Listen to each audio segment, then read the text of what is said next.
Эртип үйлөнүп алып деле бир баласын, аялын таштап деле кетип атпайбы? 25-26 жаштарда тийсе деле жетет да деген суроо.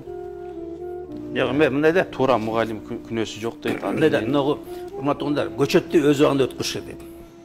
Көчөттү өз убагында өткөрсөң, жакшы өнүгөт.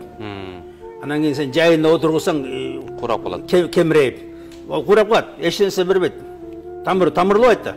Урматтуулар, мындай тамырлаш үчүн кыз кичинекей болуш керек. Кичинекейинде кыз комплексовать этпейт. Башка жерге барганда комплексовать этпейт.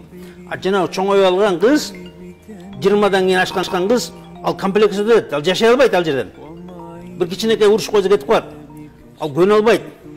Ал ошол жерден тил таба албайт. Ошо жаш болсо, ал сезбейт да, эч нерсени билбейт да, кичинекей болуп, аны кайненеде жашайт. Анан жанагы дөңкөгөн 22-ге чыккан дөңкөгөн кыз келип күйөөгө чыгып келсе, аны кайнене коркот атан. Анткени ал кайненеден да чоң болуп тур. Ал өзүнүн энесинен да чоң болуп тур. Ал оны жанагы күрөшүп аткан кыз ким эле? Жанагы чемпионка. Айсулуу. О, Айсулуудай болуптур ал. Кайнене көтөрүп бир чаба турган. Ошо коркот тур алардан. Ошон үчүн жашыңар да тийгиле. Жаш кезинде бериш керек. Жаш кезинде үй бүлө куруш керек. Эң биринчи максат кыздардыкы.